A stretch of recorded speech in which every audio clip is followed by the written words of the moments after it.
debate a través de que tú puedas hacer una síntesis de lo que es tu participación. Preferiría leerlo, me saldría más como gustes. pronto. Claro. Ya pasa la síntesis y empieza a tener digresiones. Perfecto. Me hice varias preguntas y luego las fui eliminando para que no quedara más largo, entonces creo que mejor no tengo. La recomposición de fuerzas políticas rumbo al 2018 fue el tema que nos convocó al día de hoy, esta tercera sesión del seminario. Y yo parto de esta aceleración de lo que observo. El PAN y el PRD no son los únicos actores cuyas dirigencias están alineando sus intereses de cara al 2018, pero es la alianza de estos dos partidos, anunciada con torpeza en vísperas de las elecciones de junio de 2017, salvo que se buscara favorecer al PRI con un mensaje de debilidad propia. Reiterada a finales del mes de junio como un frente amplio para contrarrestar la fuerza electoral del Partido Revolucionario Institucional, ya en el momento postcoyuntural de la contienda intermedia, en que ambos institutos sufrieron derrotas importantes y confirmaron que solos ninguno tiene posibilidad de encabezar el próximo gobierno de la nación, el que concita las mayores suspicacias y recelos por un lado, pero también el mayor interés en explorar sus posibilidades de consolidación por el otro. ¿Qué intencionalidad política está detrás del anuncio del PAN y del PRD de armar el declarativamente encumbrado Gran Frente Amplio Opositor? ¿Qué intereses comparten estos partidos políticos? ¿Es realmente un frente contra el PRI o contra Morena y López Obrador en particular? ¿Lograrán sumar a otros partidos? Estas son algunas cuestiones que la ciudadanía que se dispone a ejercer su voto el próximo año se está planteando rumbo al 2018, cuando se llevarán a cabo el 1 de julio elecciones para integrar el Congreso de la Unión, elegir algunos gobernadores y la que mantiene expectante al público, que es la elección de quien ocupará la presidencia de la República. Por un lado, está claro que una conjunción de fuerzas políticas que incluya a Morena, al PAN y al PRD es un evento imposible. Por otro lado, el FAO no tiene intención alguna de democratizar el país, de erradicar la corrupción, de restablecer el tejido social, ni de restaurar los valores perdidos que dieron pie a la normalización de lo anormal entre actores del sistema político. Fenómeno este que acontece, por ejemplo, cuando se lamentan porque más de la mitad de los mexicanos viven en la pobreza, pero vuelven a presupuestarse millonarias partidas para el árbitro electoral del conjunto de partidos, justificando sobre la existencia de una desconfianza endémica que la democracia es cara. ¿Qué es el Frente Amplio Opositor? El FAO es un espacio para la organización política y la acumulación de fuerzas, en el que coexisten el interés de algunos grupos militantes por derrotar al PRI, en el caso del PRD, algunos militantes individuales con esta definición, en el caso del PAN, y el interés común de ambos partidos de contener la corriente de la opinión pública, hasta hoy favorable a Morena y a su candidato presidencial. La falta de armonía de intereses de los integrantes cautivos del FAO lo mantiene como un espacio más imaginario que real. No es una novedad que el PAN y el PRD, antaño considerados de ideologías opuestas, derecha e izquierda, formen alianzas para enfrentar a sus contendientes mejor posicionados en la arena político-electoral. No es eso lo que más llama la atención al día de hoy, sino la sospecha de que se confabulan para poner un dique a la fuerza del partido de izquierda, que si fueran hoy las elecciones, ganaría la presidencia por primera vez en la historia de México. Llama la atención y acarrea una crítica severa de fundadores del PRD, que se haya mostrado abiertamente como un partido sin ideología propia, carente de autocrítica, distanciado como nunca antes del movimiento social en su ya duradera crisis de identidad, y que se vuelve ahora a sumar fuerzas, no solo y no principalmente para disputar el poder al PRI, sino para impedir que la izquierda llegue al poder. No será la primera vez que el electorado con inclinación hacia esa posición del espectro ideológico, que mantiene de algún modo la creencia de que el PRD los representa, será sometido al pragmatismo de sus dirigentes, quienes hasta el día de hoy no han logrado integrar, ya no digamos un proyecto de nación alternativo al del PRI y alternativo al proyecto de nación de AMLO, sino una sola propuesta inteligible de un programa político de gobierno que sea creíble y brinde soporte y justificación para ir en aventura con el Partido Acción Nacional en búsqueda de la silla presidencial. Tampoco sería novedad que el PAN desistiera al cuarto para las 12 de tal coalición, de manera imprevista por el PRD. Ante el polvorín que hoy representa por el activismo político de calderonistas, Anaya y su círculo, y los bloquistas. Los calderonistas intentan regresar al poder y aceptaron la designación de Gustavo Madero para encabezar la gestión del diálogo entre los 6 aspirantes, solo porque este fue traicionado por el presidente del Blanquiazul en 2015 y esperan que se cobre esa factura. En la política realmente existente, todo se cobra, aunque no siempre todo se paga. La existencia de 6 aspirantes panistas plantea problemas a Acción Nacional, 3 son individuales, Moreno Valle, Zavala y Anaya, y los otros han formado un bloque interno opositor. No está muy claro qué constelación de intereses, pero ahí están demandantes: Ernesto Rufo, Luis Ernesto de Fez y el más conservador Romero Hicks. No es tampoco la primera vez, ni es ajeno a la naturaleza de la política, que cada partido pretende imponer sus candidatos al otro en las mejores condiciones al negociar el reparto. Lo llamativo es lo contrario, que el PRD, cuya dirigente Barrales fue impuesta al partido por el externo Mancera para ayudar a este a convertirse en su candidato a la presidencia, intercambia apoyos con el dirigente del PAN para el respaldo mutuo a sus intereses en sendas carreras políticas personales. Sin embargo, en la negociación de dos intervienen por el lado del PAN los bloquistas dictándole el tono a Ricardo Anaya y Margarita Zavala criticando cada paso que da en su demanda de piso parejo. Con las presiones internas encima, el dirigente del blanquiazul intentará favorecer a su partido en la negociación de las principales candidaturas, argumentando su mejor posición en las preferencias a nivel nacional y en varias entidades del país. Así como recordando a su contraparte, que ahí donde el PAN no tiene las más altas preferencias de los partidos de oposición, no es el PRD tampoco el que tiene ese segundo lugar, ese primer lugar. El gran desafío de lograr sumar a otros partidos y que estos acepten las migajas del reparto de posiciones, primero debe superar el enorme problema de que Ricardo Anaya se ve sentado en los pinos desde que se hizo con la presidencia del PAN, a la que aspiró con el único fin de ser su candidato presidencial, y que también quiere llegar a la silla presidencial Miguel Ángel Mancera. Los apetitos del amigo político y protector de Barrales se visibilizaron también en 2015. Autodestapado sin rodeos ante un PRD pasmado, donde solo define su presidenta, aunque los chuchos y otros hablen, logró avanzar con su vanguardia progresista y Alejandra Barrales debería honrar hipotéticamente su acuerdo con Mancera. Pero las representantes sindicales sobre cargos de Aeroméxico se ve a su vez como candidata del Sol Azteca a la jefatura de gobierno de la ciudad y triunfadora con el apoyo del PAN a cambio de su respaldo a Anaya. El conflicto por la triangulación de intereses es un hecho, y para octubre, mes en que advirtió Mancera dejará su cargo para buscar la postulación, debe resolverse. Pero es otro evento casi imposible que el PAN lo acepte como candidato ciudadano del Frente Amplio opositor y que sus 6 aspirantes subordinen los intereses propios a los de Mancera, quien ya está promoviéndose al seno de lo que llama Frente Amplio Democrático. Sumemos a la dificultad anterior que enfrenta la consolidación del PAO la falta de un proyecto político, que es lo único que da sentido a una recomposición de fuerzas políticas, máxime cuando lo que se compromete es cambiar el rumbo que lleva el país. Los dirigentes del PAN y del PRD han dicho que su coalición no es electoral y cuando triunfen conformarán un gobierno integrado por militantes de ambos partidos.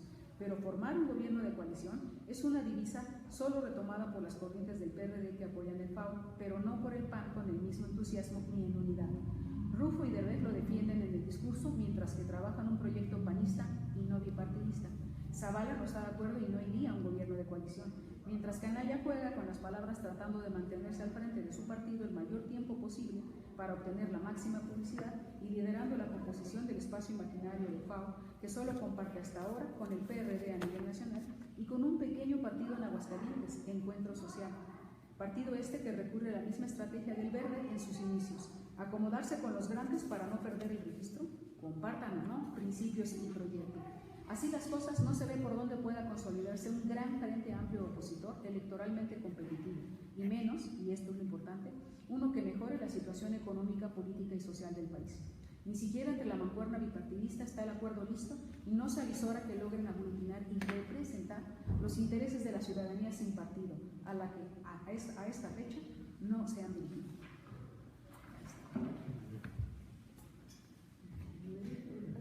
Pues empezamos.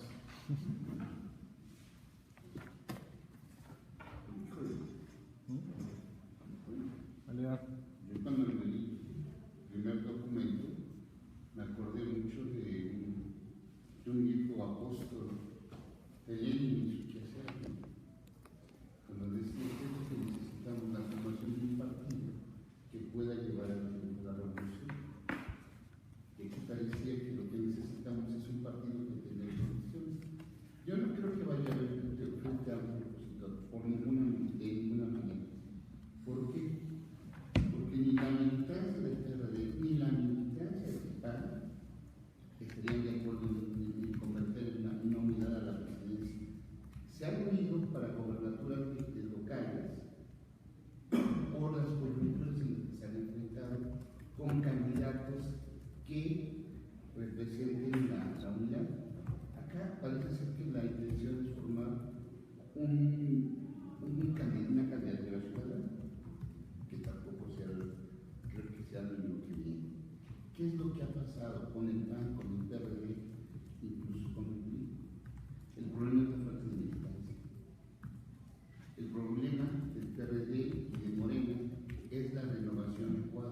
partidos se están convirtiendo en viejos y se están convirtiendo y han tenido problemas escleróticos de movilidad interna.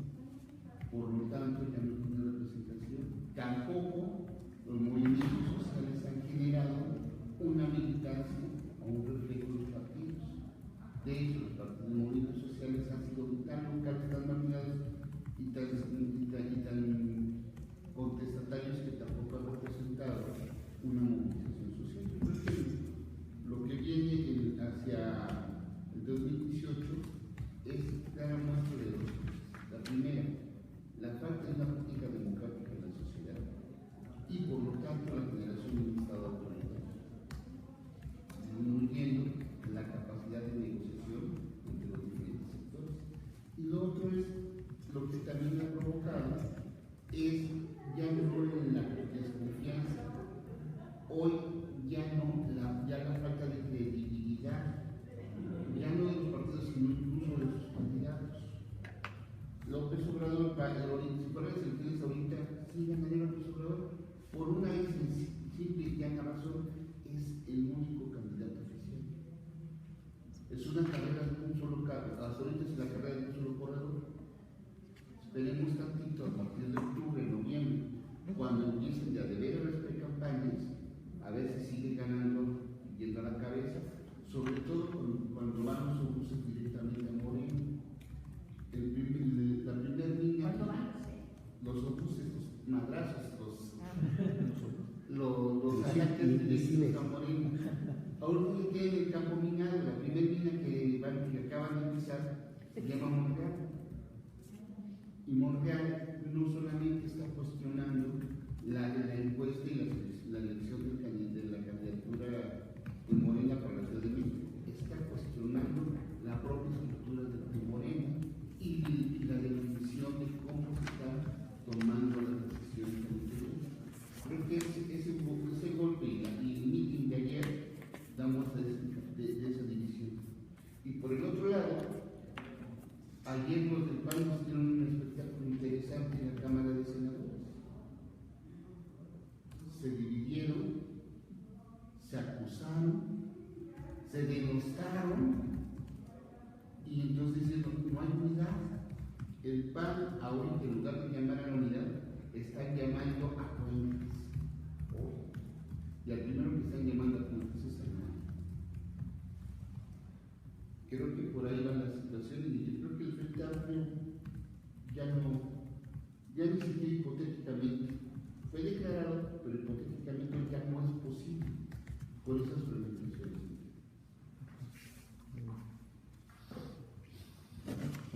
Muchas gracias por la invitación. Yo quisiera solo hacer algunos comentarios. Sí, sin duda, los dos textos se complementan. El de Marco, la única observación que yo haría es que le faltaban los actores, ¿no? Pero el de Ibicela Trae los actores. trae los actores. Y sí, en efecto, se abrió una coyuntura a partir de las elecciones de 2017, creo yo, hasta la recomposición de las cámaras en el quinto informe del gobierno. De ahí se abrirá otro, como lo han dicho, a la selección de candidatos. Y hay varios procesos ahí en diferentes planos que son muy, muy interesantes, ¿no? A mí me interesa mucho seguir el papel de las instituciones electorales, ¿no? del INE y del tribunal, el debate pues que hay sobre la fiscalía, y me llama mucho la atención porque si ven ustedes esto del artículo 134, que es una discusión histórica, si debe de haber promoción autopersonalizada de funcionarios públicos, lo echó para atrás el tribunal, ¿no? Cuanto que se veía al interior del INE que había habido pluralidad para ya contrarrestar esto, y teniendo de frente la gran crítica que hubo del placeo de candidatos en el EDOMEX y de que nadie los tocó, ¿no? Yo tengo claro que el convenio que se ha de haber firmado, estoy interesado en analizarlo, entre el INE y el IEM, fue un convenio donde el IEM le dijo, no te metes, o sea, yo soy soberano, el EDOMEX es soberano, ¿no? con esta nueva ley que existe, la relación OPLE-instituto, y si vemos, pues así prácticamente sucedió. Sin embargo, al que golpea no es a James. El James sale de eso, está diseñado para eso. Al que golpea es el resultado de las elecciones es al Instituto Nacional. Ahora, en efecto, yo creo que la búsqueda de... ¿Por qué? Por lo que dice tu texto, ¿no? Dice, ¿no? ¿En qué momento aparece la declaración? En un momento casi revanchista, en un momento bueno, nos vas a ganar así, pero en el 18 no, PAN, PRD, ¿no? Sí, mandándole al PRI, nos van a ganar, pero así no. ¿Y tú sabes por qué? Porque vamos a hacer un frente. Y un frente que en efecto no tiene sustento, no tiene solidez, que lo único que calcula sin duda es la fragmentación del voto, ¿no? El debate en el Edomex fue justamente también en parte el que estaban divididas los sectores, pues, PAN, PRD y PRI, ¿no? En términos de votantes. Ahora, eso ya se empieza a observar desde hace 2 o 3 años. Ahora, yo todavía no adelantaría si hubiera frente, pero lo que sí creo es que está declarado por 2 partidos divididos, que cada vez se complican y se dividen más. Yo sí veo un partido Acción Nacional muy complicado, muy dividido, y un PRD dividido, que en efecto, no es difícil que haya un PRD Morena, pero por el contrario, el cálculo de Morena es el desprendimiento del PRD, que sí sigue habiendo casi diario. La ordeña. Le llaman la pepena, pero no es tanto pepena, son desprendimientos. La pepena vendrá el caso Monreal, claro. Por ejemplo, ¿no? O sea, que se conoce a Monreal, que le gusta eso y que está amagando. Ahora, yo lo que diría es, a ver, el FAP o el FAO, está diseñado discursivamente para ir contra el PRI y contra Morena. Eso sí está muy claro. Ahora, el PRI responde con la asamblea. Eso lo dijeron algunos analistas.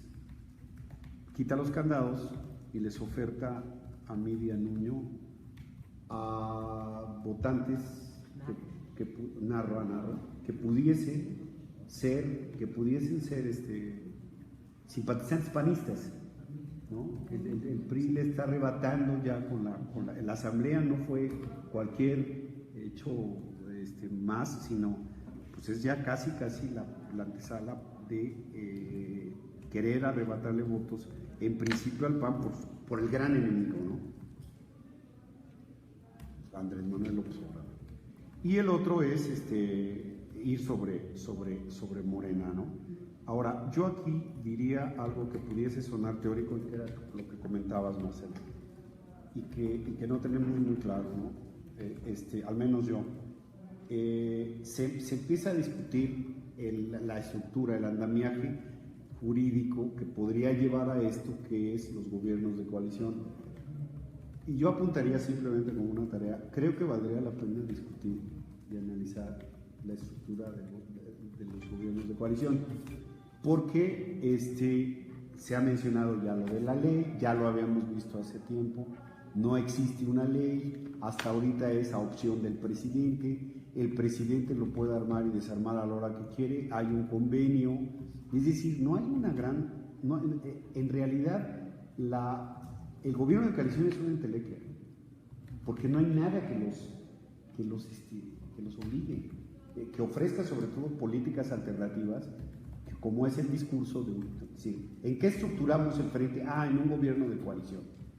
¿Y qué vamos a ofrecerles a los votantes para atraerlos? Pues, ¿no? Algunos critican duramente y dicen lo que quieren son posiciones, quieren plurinominales para mantenerse en el poder. Por supuesto que se mantiene el Pacto por México. Yo creo que ahora resurge el tema, ¿no? Es decir, se mantienen o persisten los intereses y convergencias que dieron origen al Pacto por México. Los pactantes, pues, los aliados, siguen hasta el final porque les ha dado resultados. No en todos los casos, pero en su mayoría, ¿no? Ahora, lo que sí le diría yo a Marco nada más es cuando plantea el último punto. Bueno, México necesita una verdadera agrupación política, o sea, un frente amplio, una coalición. Pero aquí la pregunta es ¿para quién? Eso busca López Obrador, todos lo buscan, ¿no? Por lo fraccionado del voto, ¿no? Entonces, mi única sugerencia sería, digo, para seguir ahondando y teniendo claridad, sería, sí propondría discutir los gobiernos de coalición en términos jurídicos, en términos del debate, y está el proceso de selección, pronto el proceso de selección de candidatos. Es decir, dentro de la gran coyuntura hay procesos que son muy interesantes. Yo creo que vale la pena analizar partido por partido, ¿no? Por ejemplo, lo que sucedió en Morena, lo que está sucediendo en el PAN, lo que está sucediendo al interior del PRD, lo que está sucediendo en el PRI. Yo creo que la selección de candidatos son fundamentales porque van aparejadas, es decir, el discurso del frente, pero no lo hay, y a la vez todo el mundo ve armas o se está armando para la selección de sus candidatos, que en efecto pudiera ser López Obrador el único, pero que eso no le garantiza absolutamente nada, ¿no? Las indicaciones el sentir de la gente a través de las encuestas es muy indicativo, digo, es muy, ¿cómo diría?, fugaz, y digo, nos lo hemos demostrado 2006, 2012, y son muchos los factores, ¿no?, que hay, ¿no? Esta última no la puedo entender, que dices que no le garantiza nada a AMLO. No, al decir, por ejemplo, que hoy ganaría, yo tendría mis reservas, porque nos lo indique simplemente en las encuestas. Es decir, hay muchas mediaciones, pero bueno, está bien, nada más. Muy bien. Marcela, Marco después. No sé por dónde intervenir, pero ¿Cuándo? la palabra muy temprano. Somos pésimos predictores los politólogos. Verdaderamente no nos salen. No, sí, claro que las preferencias electorales que recogen las encuestas ahorita, pues es sin los candidatos, sin los otros candidatos, pues es el único que tenemos seguro en las boletas, no hablo. No podemos saber ahorita si la selección de candidato del PRI es buena, pues a lo mejor, y los intereses que logre esta candidatura, si es oportuna, recoger, juntar, pueda remontar al PRI a un lugar que no lo estamos esperando ahorita, ¿no? Y el PAN igual, ¿no? El PAN tiene que resolver sus problemas de contradicción, y también si tiene una selección exitosa, capaz que funcione. Bueno, en relación al frente, en algún momento dado en los dos textos se habla como que el frente existiera. El frente no existe, que a lo mejor nunca va a existir. Entonces, opinar sobre el frente se me parece raro porque no existe. Entonces, sí. Pero el título es recomposición. En realidad, perdón, nada más diría yo. ¿Recomposición? Si hay una recomposición. Que si hay una recomposición. Aunque no existe el frente, la está bien. Pero la recomposición existe. Sí. No, porque está reflejando la necesidad de recomponer, pero no hay una recomposición. Siempre, el frente puede haber sido una idea que se expresó y que no culmine nada, y entonces pues, no se recompuso nada. No sé, es una cuestión de lógica, porque ahorita yo no tengo tengo algunos interesados, ¿no?, en el PAN, que lo quieren. Y el PRD, yo ahí sí no estaría yo de acuerdo de que hay una división en torno al frente. A los pocos que están quedando en el PRD todos quieren el frente, pues ellos corren peligro de desaparecer. Nada más faltan las últimas fuguitas, ¿no? Pero ya con las últimas, ya todos querrían el frente, si no, ¿a qué se adhieren, no? Los que no quieren todos el frente es el PAN, ¿no? IDN en el PRD. Es la que Sí, pero No, y- sí, pero sí, Perdón, sí. IDN se supone perdón. Pero sí. No, pero no hay problema, porque si hasta me aclara. No, pero se puede terminar yendo. Todo eso se puede terminar yendo. Yo he oído rumores de que está ya el tránsito de irse, ¿no? También con AMLO. Yo creo que si existen todas estas últimas fugas, pues todos los que quedarían le querrían enfrente. El problema es que el PAN va a sacrificar su cohesión interna en esto. Yo creo que no, ¿no? Los interesados son claramente dirigentes, Ricardo Anaya, ¿no? Pero fuera de él, pues no hay nadie interesado en el PAN, en un frente, ¿no? Yo insisto, el PAN puede ganar solito. ¿Qué interés tiene de ir con? ¿Qué interés tendrían, no? El panismo. O sea, los que tienen interés son los que creen que pudieran no tener la candidatura, ¿no? Todo depende de cómo se pudiera hacer la selección interna. Por ejemplo, Moreno Valle. Sí. Moreno es frente porque no tiene dentro de la estructura. Sí, me faltaba Moreno Valle, ok, pero Margarita Zavala, pues desde luego no. Y si Margarita Zavala logra imponerse como candidata y logra salvar toda esta situación, pues entonces, ¿para qué quiere el frente? Entonces,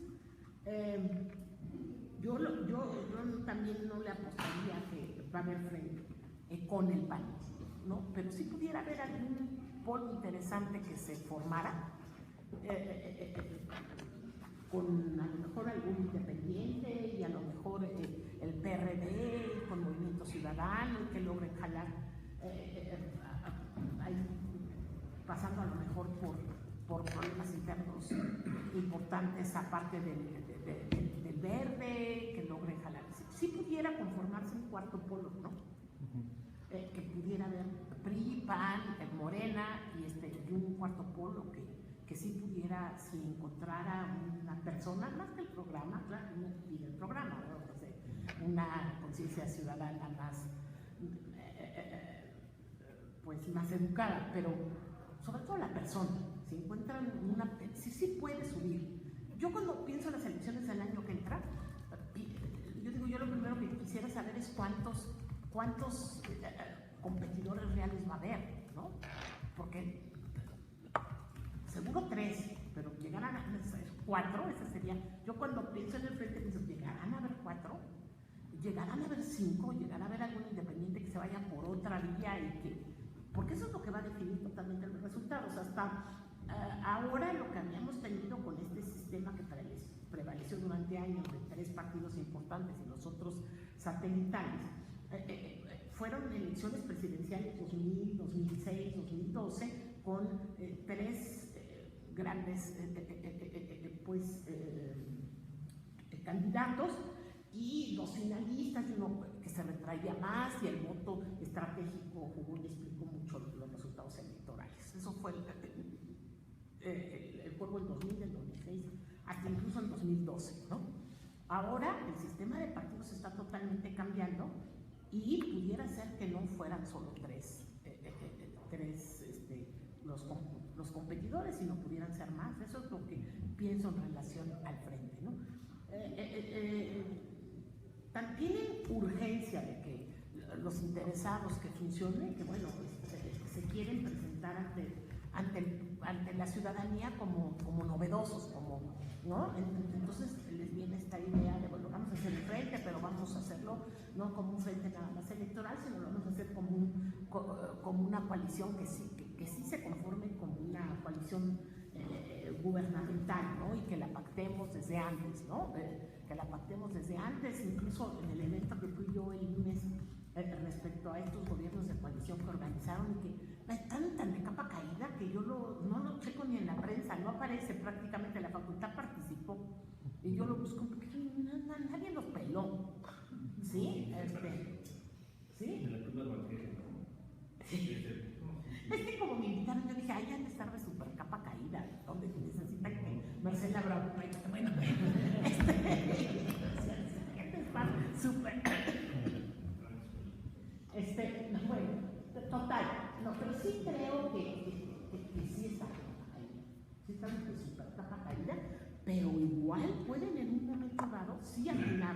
a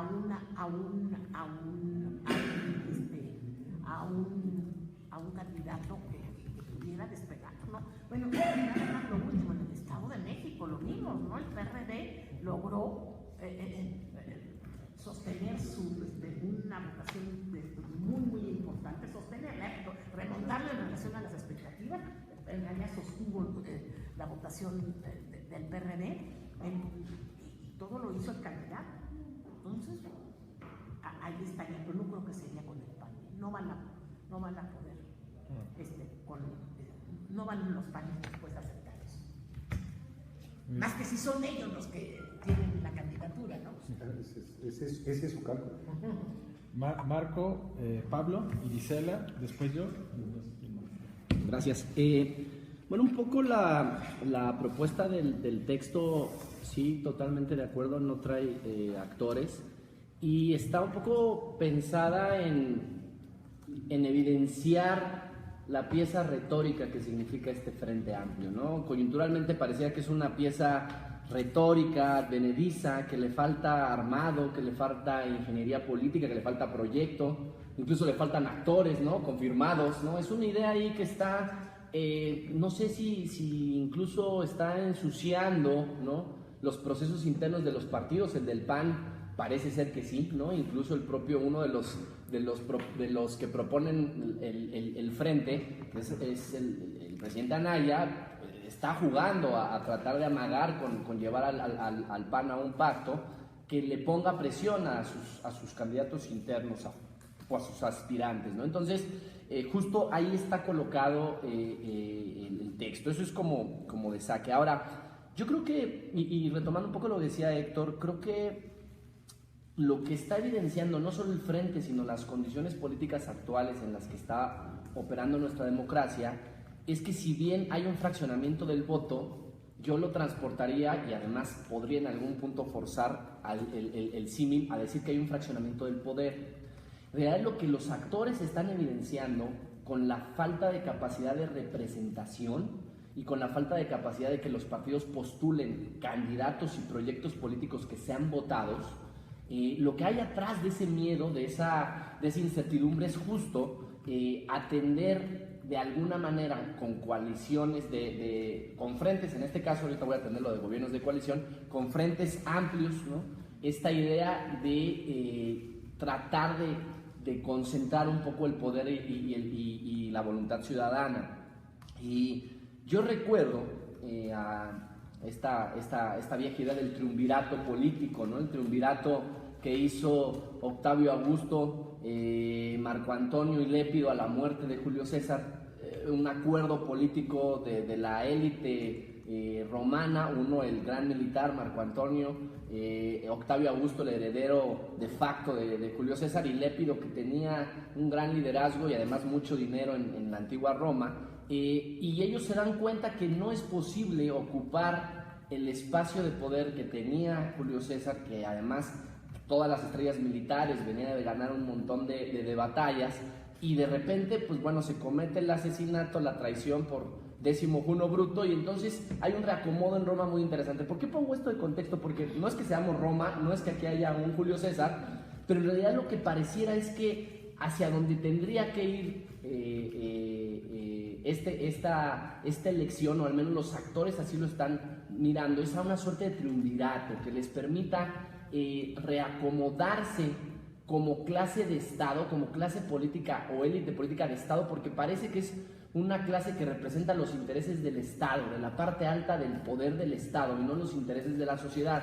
Y en ese sentido el triunvirato cobra relevancia como un acuerdo político para seguir administrando el poder que una sola fuerza no puede hacer, ¿no? Entonces creo que, pero eso es, frente a eso propongo la figura del ciudadano, y entre el ciudadano que sí buscara o que sí para la salud de la República lo que requeriríamos en realidad sería una política de acuerdos, de concordia, una política que llevara por un proyecto enfrente o con un proyecto enfrente el acuerdo político de los actores, y que creo que es lo que está faltando, de lo que, y yo lo trato de decir en el texto y quedo corto, y además quedo corto adrede porque no quiero anticiparme algo que todavía no es claro, pero lo que nos está haciendo falta es un proyecto que lleve a los actores a pactar y no actores pactando sin proyecto, y ese no existe. Y además, y ahí seguro Valeriano tendrá mucho que decir, esto es consecuencia de un deterioro y un debilitamiento del capitalismo, de la ideología reinante, de cómo se ha administrado el poder,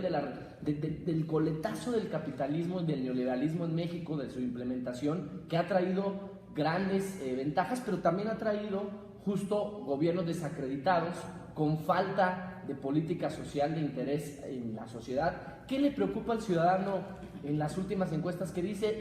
La corrupción y la seguridad, y luego la política social. Y de eso yo no escucho nada en las conversaciones sobre lo público, escucho sobre cómo hacernos del poder. Entonces yo creo que tendríamos que estar pensando en una política de la concordia, del acuerdo, en donde los actores pusieran un proyecto de por medio. Sé que es halagüeño, sé que es complicado, pero ahí lo pondría sobre la mesa. Y para cerrar, ¿quién gana con el frente, en dado caso que hubiera? Yo creo que o considero que pierde los partidos. Recordemos, desde mi perspectiva, si bien están subidos o se subieron al Pacto por México estos dos partidos, los más debilitados o las condiciones en las que operaron luego del pacto en su lógica interna partidista los debilitó, los fragmentó mucho al PAN y fragmentó todavía aún más al PRD por pactar. Y ese pacto, el único beneficio, si es que alguien lo tuvo, porque tampoco no me atrevería a decir que el presidente y el gobierno lo obtuvo, pero el único beneficio lo tuvieron ellos, o dicen que nosotros, que algún día llegarán las reformas a tener un resultado para los ciudadanos, pero en realidad todos perdieron con ese pacto. ¿Quién no nos garantiza que con este pacto o con este frente las lógicas internas de poder de los partidos sigan todavía pulverizándose más? Porque ante lo que estamos, además de lo que estoy tratando de mencionar de la fracción del poder, también estamos ante un debilitamiento de los partidos. Y si los partidos no pueden representar grandes causas, grandes ideologías y grandes proyectos, y tienen que coaligarse o hacer un frente para representarlas, creo que estamos frente a un problema mayúsculo de democracia partidista, porque al final son los instrumentos que tenemos para postular candidatos. Por otro lado está el tema de los candidatos independientes, lo discutimos si quieren. Cierro con el tema de los gobiernos de coalición. Parece que el que lo lleva más abordado desde una estrategia y un entendimiento político muy claro, una lógica política muy clara, es Manlio Fabio, ¿no? Él ha planteado, declaró, salió en El País de una entrevista grandísima sobre lo que él entiende con los gobiernos de coalición. Los gobiernos de coalición nos llevan a pensar que hay que reformar parte del régimen, hay que reformar un poco cómo se está ordenando el poder político en la parte alta del régimen, ¿no? Es decir, cómo se divide el poder entre el poder ejecutivo y al menos el legislativo, y cómo participan los gobiernos de coalición en esa lógica. Es algo más complejo que solo llegar 2 o 3 partidos coaligados a gobernar. Al menos el planteamiento en la pieza de ingeniería que plantea Manlio Fabio es así. No estoy diciendo que sea la única. Creo que sí hay que discutirlo porque nos sigue llevando a que las fuerzas políticas están siendo cada vez más debilitadas en su capacidad de representación, y entonces hay que mirar cómo se coaliga, ¿no? Yo lo dejaría ahí. Pablo. Y yo creo que el acuerdo de PAN y el PRD hay que verlo el día que se va a hacer en el contexto de las elecciones del Estado de México. Y parece fuera del contexto del acuerdo entre la presidenta del partido de la Revolución Democrática y el presidente del Partido de Acción Nacional. Y de los promotores que estuvieron en este acuerdo, bastaría señalar algunos datos. La propia presidenta fue acusada de tener un departamento en la ciudad de Miami y otras cosas que no han salido en la prensa, pero que han estado presentes. Ricardo Anaya también así se ha ido. Moreno Valle ha recibido también en los últimos días un escándalo en condiciones de espionaje y de mal uso de recursos públicos, etcétera, etcétera. Quien queda ahí, Antonio Gani, el gobernador que cubre las espaldas, en los últimos días también se puede ver en la prensa de Puebla en condiciones también de alta vulnerabilidad. El día de hoy en la prensa extranjera incluso llegó a darse datos de agentes de CISEN que afirman tener información de cómo el exgobernador Moreno Valle expió incluso al presidente de la República de Secretario de la Revolución. Es decir, estos actores han salido golpeados, pero lo es un dato duro, ¿no? El también es importante es el ver qué está en juego, porque aproximadamente en estas elecciones, tanto de gobiernos estatales y de gobiernos federales, aproximadamente son 12,000 millones de pesos lo que va a estar en las elecciones, aparte de los congresos locales. Este es dinero limpio, es decir, el dinero que se da a través de los canales. Otras personas calculan que aproximadamente una cantidad similar tendrán de los congresos locales y de dinero que no se contabiliza. Aproximadamente estamos hablando de 30,000 millones de pesos, desde 30,000 y 50,000 millones de pesos. Es una bolsa muy grande. Entonces, estamos ante un proceso de muchos intereses económicos y intereses políticos. El primer punto aquí que yo sacaría como corte de caja de esto es que yo no creo que vaya a haber esa coalición. Ya esa coalición ya no se dio y creo que la que va a llegar va a ser la señora Margarita Zavala. Le han despejado el camino. El día de hoy lo vimos cuando 32 senadores del PAN votan en contra de quien va a ser su jefe formal y quien es hoy el presidente de la mesa directiva de la Cámara de Senadores. En la Cámara Baja, en la colegisladora, el PRI ha sido también un movimiento de sinergia e impide que el grupo de representación que hoy es Morena llegue a cuarto lugar y por ende pues, que tengan más recursos y acceso a la mesa directiva. Es decir, brevemente se está reconfigurando en los últimos días las situaciones del poder. Yo lo que diría es que los gobiernos de coalición ya se han legislado, hubo modificaciones constitucionales. Desde el 2000 ya se han ido haciendo de esto y creo que quien lo ha trabajado más en el ámbito local pues el doctor Diego Valadez, pues ahí podemos verlo. Ya hay un entramado constitucional para los gobiernos de coalición y terminaría señalando que el Pacto por México, yo creo que hay que verlo con más cuidado, porque creo que de la fórmula fue eficaz. Y voy a señalar en cuanto a la ruptura de la falta de movilidad en el Congreso, prácticamente de 97 hasta el año 2013, las reformas constitucionales de gran calaje no pasaron de 5. En este se logró una reforma que fue muy importante, que fue la reforma energética, que creo que todos estaríamos de acuerdo que era la reforma fundamental. No la pudo hacer el gobierno de Felipe Calderón, pero dentro de esa reforma también la parte importante fue haber desmontado y el hecho de que pertenecieran a las empresas petroleras que están hoy en el mercado los activos financieros y se pudieron reflejar en sus estados contables.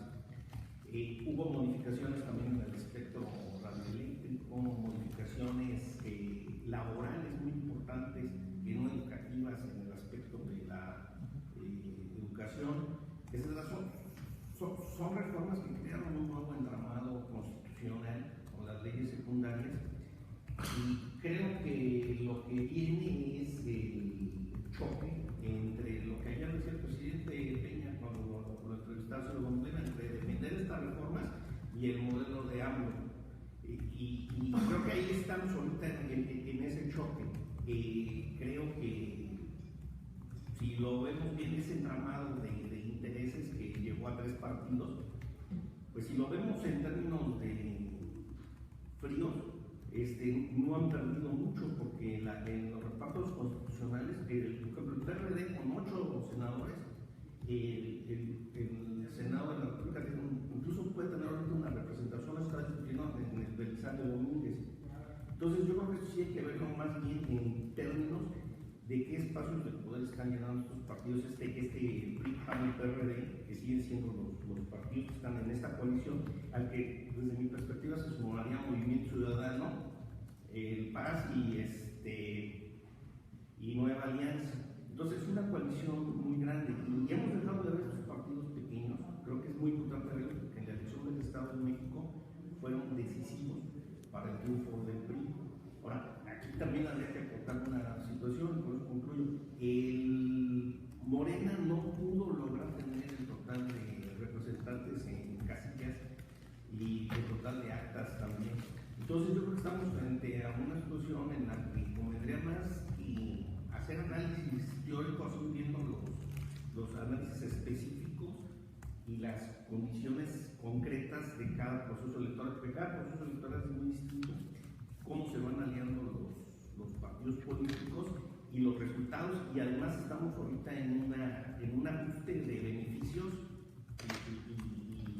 y pérdida de beneficios. En el caso concreto de los partidos pequeños, pues han salido muy beneficiados en términos de prerrogativas y de espacios que están, incluso me atrevería a decir que están sobre representados en muchos órganos, y además también tienen espacios. El Verde, por ejemplo, pues tiene la Secretaría de la Semarnat, muchos espacios a niveles de direcciones generales. Entonces yo creo que sí habría que ver esto más bien, cómo se está reconstituyendo este poder político en México a través de los ingresos y de los espacios de representación que tienen en las distintas actividades de los gobiernos. Irisela, después yo, Valeriano y Marcela.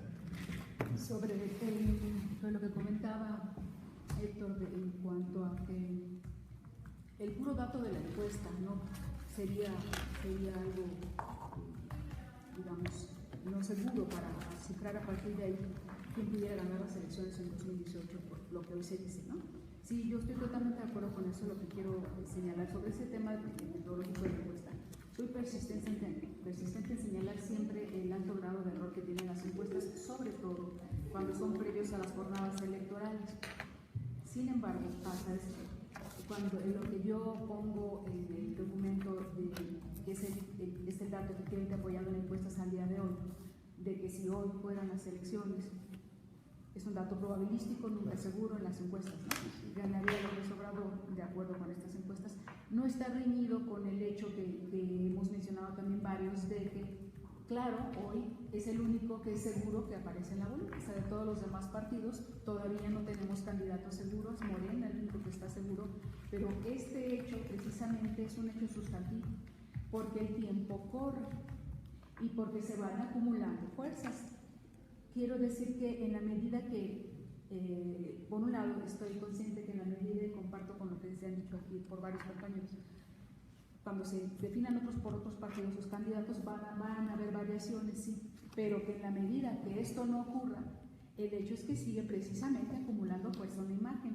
Y aquí tengo una idea que quiero compartir. Yo vengo sosteniendo metodológicamente hace tiempo y vengo observando el efecto de las encuestas.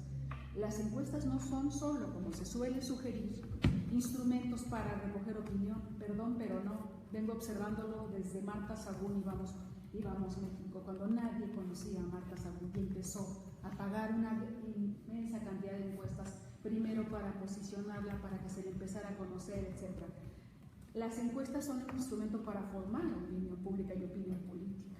No son un instrumento como tradicionalmente se piensa, ¿no? Para recoger y entonces reflejan como espejo tal cual es la realidad, que no son un instrumento para formar la opinión pública. Y en este sentido que las encuestas están formando opinión pública y opinión política, hoy están formando opinión política en torno de una figura que está clara, que va en la boleta presidencial, que podemos ver que es Andrés Manuel, y de todos los demás todavía tenemos ahí, ¿no?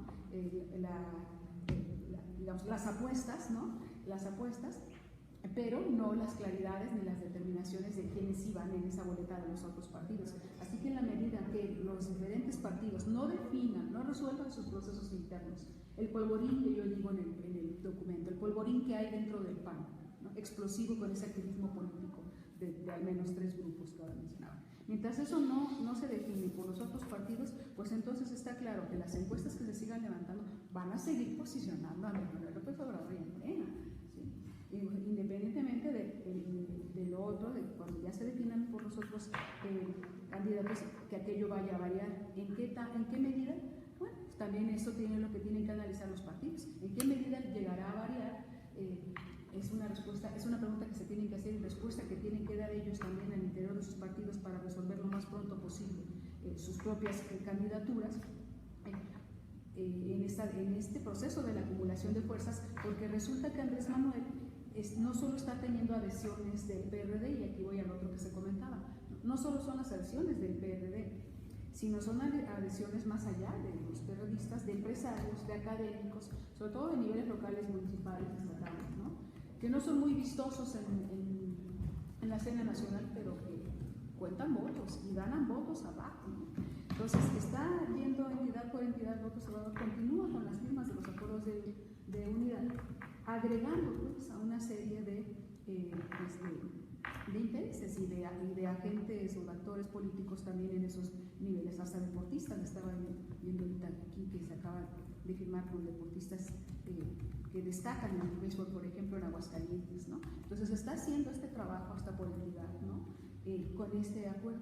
Y mientras los otros partidos no definen sus candidatos y al propio tiempo, eso también es una realidad que van pulsando pues, las distintas encuestas en lo que se va levantando. Comerciantes, en fin, están firmando otros acuerdos de unidad. Entonces yo quería nada más, yo quería destacar en qué sentido pongo acá el tema de las encuestas, cómo estoy también bastante cierta, bastante clara que el puro instrumento de las encuestas incluso nunca es recomendable metodológicamente solo. O sea, yo siempre lo recuerdo. Si vas a hacer esto, mínimo lo cruzas con un grupo de enfoque o algún otro tipo de técnica, incluso cualitativa, porque además la encuesta es una foto fija, te dice en un momento dado, te dice un qué, no te dice la motivación y luego tenemos unas sorpresas, ¿no? Pero de que las encuestas forman opinión y no solo la levantan, pues sí quisiera destacar ese tema. Bueno, yo nada más quisiera puntualizar algunas cosas que me parecen como para enriquecer. Yo creo, yo no estoy tan seguro si se va a hacer o no el frente. Creo que se están polarizando las fuerzas alrededor. El PRI hace 6 meses parecía como que no iba a tener ningún chance. Obviamente siempre sabemos que el PRI puede tener chance, pero parecía que no iba a tener. Y tal y como se han ido reconfigurando, y sobre todo con la posibilidad que Mid quede, y con lo cual estoy de acuerdo con Héctor, jalaría o está diseñado como para jalarle votos del PAN, quitarle a un posible frente amplio, y creo que es una respuesta directa a la posibilidad del Frente Amplio. Yo creo que en los últimos 2 meses la idea de que el PRI tenga un candidato que puede competir por primera vez está en la mesa, por lo menos desde todos los casos de corrupción. Incluso me parece que la estrategia del PRI fue sacar todos los casos de corrupción antes para que ya ahorita no tuvieran el impacto que podrían haber tenido en caso de que salieran en su momento, ¿no? Pero sí creo que en la medida en la que López Obrador siga figurando como el posible ganador, lo cual me parece que también estamos muy lejos de eso, el 2006 más que el 2012, porque el 2012 la candidatura que se fue calentando fue la de Peña Nieto. Y López Obrador como que de repente parecía que no, y es más, medio sorprendió, yo creo, por lo menos unos 6 meses antes, de su capacidad para competirle e incluso a lo mejor hasta ganarle, por lo cual recurrieron a todas las cosas que ya sabemos que hicieron, como los mones, como las tarjetas de dinero, ¿no? Pero creo que se está haciendo un vacío, y creo que justo ese vacío es el que el Frente Amplio o los que han tratado de meter la idea del Frente Amplio están tratando de llenar. Es decir, de repente una elección que parecía de 2, o que parecía, incluso hace un mes, parecía de muchísimos, de repente ibas a decir esto va a ser una pasarela de candidatos. En el momento que sale la idea del Frente Amplio, aparece la posibilidad de que haya una competencia de 3. Y en ese sentido creo que en la medida en la que el PAN y el PRD no encuentren otra salida, van a tratar de hacerlo. Creo que no le conviene sobre todo al PRI. El hecho de que el Frente Amplio se consolide sería creo que el PRI, y creo que ahí el Edomex fue un laboratorio, ya vio que le conviene la fragmentación del voto. Sí que salga un caballo como lo fue el de Nezahualcóyotl, ¿cómo se llamaba? Juan Cepeda, que le quitó evidentemente votos al PRD, a AMLO. Sí le convendría eso, pero un frente en donde estuvieran PAN y PRI, PAN y PRD, definitivamente no le conviene. Y creo que en ese sentido también el juego, porque desde el principio Margarita Zavala no estuvo de acuerdo. Cuando se hizo esta mesa en Chihuahua con este corral, me acuerdo que en los periódicos la única que vi que de plano como que decía, no, pues no, como que no me gusta, es Margarita Zavala, claro, porque un frente la sacaba de la jugada. Y creo que efectivamente, como dice Pablo, el trancazo que le dieron ayer a Anaya, ¿no? Anaya en el PAN es durísimo, y a ver si se levanta, ¿no? Porque claro que da la posibilidad, abre las posibilidades para que estos 5 votos que necesitaban, creo que necesitaban nada más 3, para de entrada el fiscal anticorrupción y lo que hemos platicado y que valdría la pena de volver a recuperar esta discusión sobre la ley de seguridad interior, ¿no? Es decir, y el andamiaje que está jugando. Eso por un lado, y por el otro, creo que también, y estoy de acuerdo, ya hay un libro, que no estoy muy seguro si lo haya traducido al español o no, de Patrice Champagne, de la escuela de Bourdieu, que se llama Hacer Opinión. Y justo toda esta escuela sociológica de Bourdieu y de Patrice Champagne y de Luc Boltanski, una de las cosas que dicen es las encuestas no reflejan opinión, hacen opinión, ese es su principal. Y lo vemos muy claramente en el caso de la encuesta que el 18 de marzo del 2006 se levantó, que fue de Gea Isa, que fue la primera encuesta que puso Calderón relativamente cercano, ¿no? Entonces, claro que estamos todavía muy lejos. El desgaste, AMLO levanta suspicacias tan fácilmente como levanta adeptos, ¿no? Y eso pues es el principal defecto, y hay mucha gente, claro, también incluso una similitud que yo encuentro, una pauta recurrente, es ir a buscar pleito con Venezuela, así como lo hizo Vox con el ALCA en aquel entonces, que les está redituando, porque cada vez que pueden, dicen, pues lo utilizan de manera ideológica para poder denostar y para poder pegarle a AMLO, ¿no? Entonces yo creo que sí hay un vacío. Efectivamente creo que la tienen difícil porque como dice Marco, y eso creo que es la peor o la más evidente falla de un posible Frente Amplio, es que no hay programa. Y sin programa fíjate que en ese sentido yo creo que si hubiera un programa podría surgir incluso a lo mejor un independiente. Es decir, es más, yo creo que si el Frente Amplio llegara a tener alguna posibilidad, tendría que ser con algún independiente, no podría ser con una persona ni del PAN ni del PRD. Si fuera una persona del PAN o del PRD no funcionaría. Ahora, efectivamente, yo creo que las posibilidades son magras, más con lo que acaba de pasar. Pero de que hay un vacío, de que hay un momento en donde ahí se está polarizando y que el PAN y el PRD, evidentemente, en una debilidad que creo que hace muchísimos años que no tenían, pues ahí está ese vacío. Y los vacíos, por lo general, se tienden a llenar. Entonces, ¿qué va a pasar? Claro, el PRI va a hacer todo lo posible, parece que lo está logrando por lo menos hasta ayer, para que eso no suceda y empieza a haber candidatos, o sea, que estén AMLO, el candidato del PRI, que muy probablemente sea Mir, y creo que Mir es el único que podría en un momento dado hacer que el PRI ganara, y una bola de candidatos del PAN y del PRD, que entonces dividirían, y creo que es un escenario que le podría dar el triunfo al PRI, ¿no? Con su estructura. Y otra vez volver al Estado de México. El Estado de México para mí fue un laboratorio. O sea, lo que hicieron en el Estado de México para mí es lo que están planeando hacer, y creo que el fiscal anticorrupción y la ley de seguridad interior son piezas claves para poderlo hacerlo con toda impunidad, ¿no? Bueno, Valeriano y Marcela. Pablo. Yo creo que aquí hay varias salidas personales. Una de ellas, la más importante desde mi punto de vista, es el modelo de acumulación de proyectos nacionales.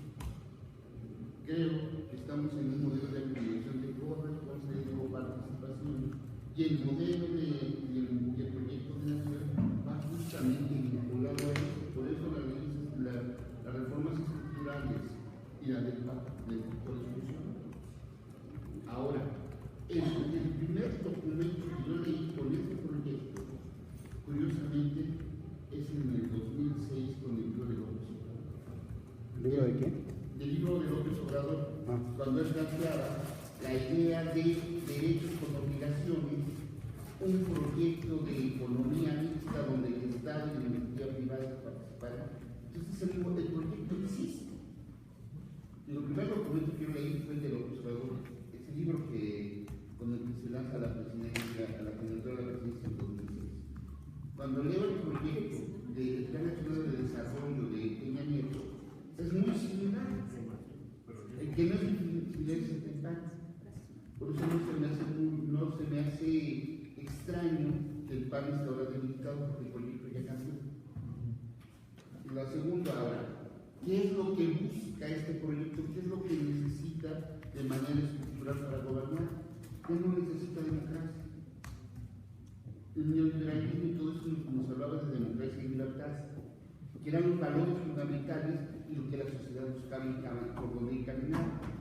Hoy, en este momento, la intención es, o los valores que están cruzando, es el de justicia e igualdad, que son dos cosas diferentes. Y vamos por nuestra otra. Entonces, la primera lista. Por lo tanto, la competencia electoral se va a tener que cerrar. No es un asunto de dinero, es un asunto de operación política. La segunda, una guerra se gana con soldados, con estructura, con cuadros. Y en este momento Morena tiene muchos movimientos, tiene muchos adeptos, pero no tiene una estructura. Y no tiene estructura y tampoco tiene disciplina, y tampoco tiene un orden interno. Cada quien se está dividiendo como se formó el PRD. El PRD se formó en 1989 como una federación de partidos y de organizaciones sin orden. En este momento a Morena le está pasando exactamente lo mismo. El PAN tiene una estructura ya muy hecha, pero el problema es que se está haciendo agua, se está fragmentando. La estructura del PRI la siguen aceitando con dinero, pero no es suficiente. El PRI perdió algo que tenía hasta 1994, la disciplina partidista. Los PRIistas eran disciplinados, hoy ya no son disciplinados. El PRD lo que tiene son organizaciones. Entonces, ese es el escenario en el que nos vamos a encontrar. Los soldados, las estructuras de los partidos ahora requieren una profesionalización. Ese es el asunto. El otro asunto importante es quiénes son los grandes electores. Ojo, no son los partidos, son los grandes empresarios. ¿Quiénes salen beneficiados? ¿Quién se ha beneficiado con la reforma energética? No solamente son los petroleros. Tenemos un asunto con la energía eléctrica. Tenemos asuntos con la distribución de la energía eléctrica doméstica. Teníamos un montón de asuntos que están pendientes por ahí. ¿Quiénes han beneficiado con la reforma laboral? No son los trabajadores, no son los sindicatos.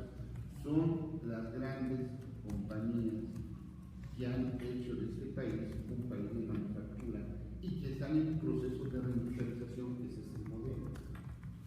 Entonces, encontramos estos grandes actores. Ahora, ¿qué tipo de administradores necesitan? ¿Qué tipo de gobierno requieren para el modelo, para que el proyecto de nación funcione?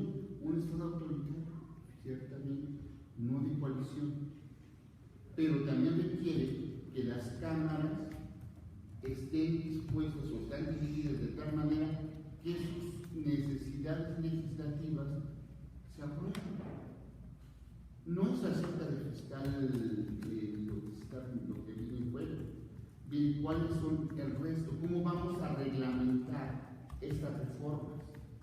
No está reglamentada la reforma energética. Ojo, se modificó el artículo 27 constitucional, se hizo la participación, se dieron decretos en donde las empresas paraestatales pero hay que fortalecerlas y reglamentarlas todavía más y reducir y acortar las cosas. Eso es lo que viene. Hay que acortar también otras leyes que requieren el mismo modelo. Hacer la corresponsabilidad, ojo, desde hace mucho tiempo se tiene un temor a las reformas al ISSSTE y las reformas a las pensiones. Eso está pendiente. ¿Quiénes van a ser los beneficiarios? ¿Quiénes son los electores? Creo que son las tres cosas que habrá que ponernos a pensar para el escenario del 18. Y ahora bien, hay organización política que sea capaz de garantizar una estructura, una movilización y de alguna manera garantizar al menos al 100% de los representantes de las casillas. Ese es el ejército que se requiere. Marcelo. Ya que iba a decir, es que muchas de las cosas que iba a decir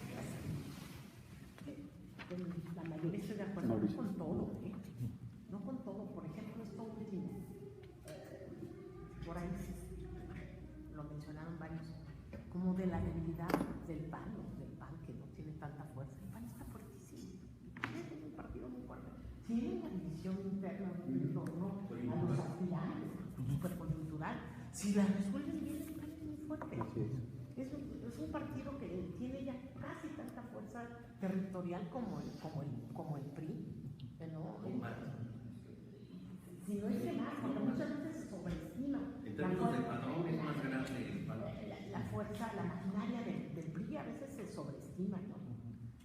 Ahora estoy estudiando, ya tengo historias locales, el estado de Oaxaca, por cierto que leí un artículo tuyo del 2010. Bueno, el regreso del 2016 del PRI no fue por maquinaria, regresó con menos electores, con menos porcentaje de votos con los que había perdido en el 2010.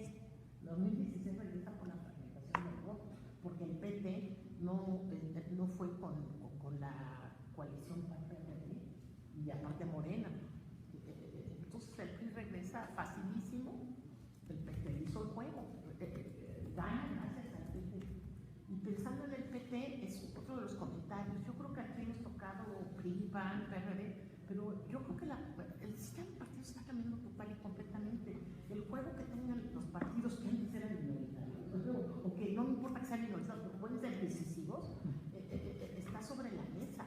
¿Qué va a hacer el verde? El verde va, y aquí está escindido también. Hay una disputa entre la dirigencia y actores claves del Partido Verde, y entonces si se va realmente a la oposición, o si no se va a la oposición, va a definir mucho,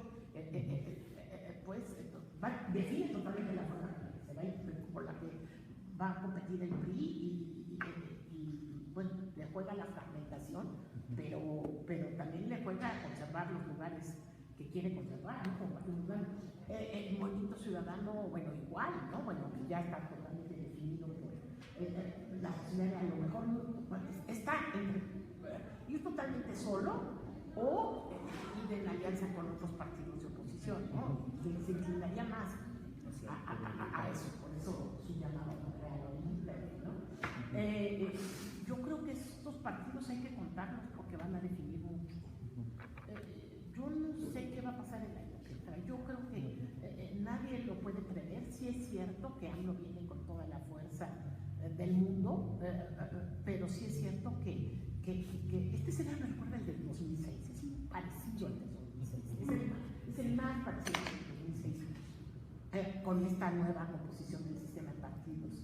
Y ahí se hablaría de recomposición.